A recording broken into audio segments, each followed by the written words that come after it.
महाशिवरात्री म्हटले की स्पेशल काहीतरी झालंच पाहिजे. नेहमीच आपण शाबूची खिचडी खातो उपवासाला, अगदी नाश्त्याला सुद्धा शाबूची खिचडी केली जाते, पण शाबूच्या खिचडीने पित्त होतं आणि हे नेहमीचंच खाणं आहे. तर आज स्पेशल काहीतरी केलं पाहिजे. त्यासाठी मी 3 वाट्या वरीचे तांदूळ घेतलेले आहेत आणि 1 वाटी शाबू घेतलेले आहे. हे 2 तास भिजवून घेतलं आणि मिक्सरला बारीक केलं. त्यातच मी बटाटे 2 शिजवून बारीक करून घेतले आणि आता हे सगळं मिश्रण एका पातेल्यात काढून घेतलं. आता हे छान हलवून घ्यायचं, त्यात थोडंसं मीठ टाकायचं चवीपुरतं आणि ह्याचे स्पॉन्जी असे डोसे मी तव्यावरती घालून घेतले. वरून थोडंसं तेल सोडलं आणि झाकून ठेवलं.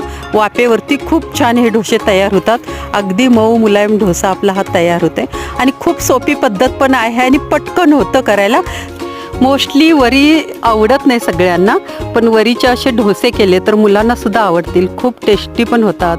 तुम्ही निश्चित करा, सबस्क्राईब करा चॅनलला आमच्या आणि कमेंटमध्ये जरूर कळवा डोसे कसे झाले.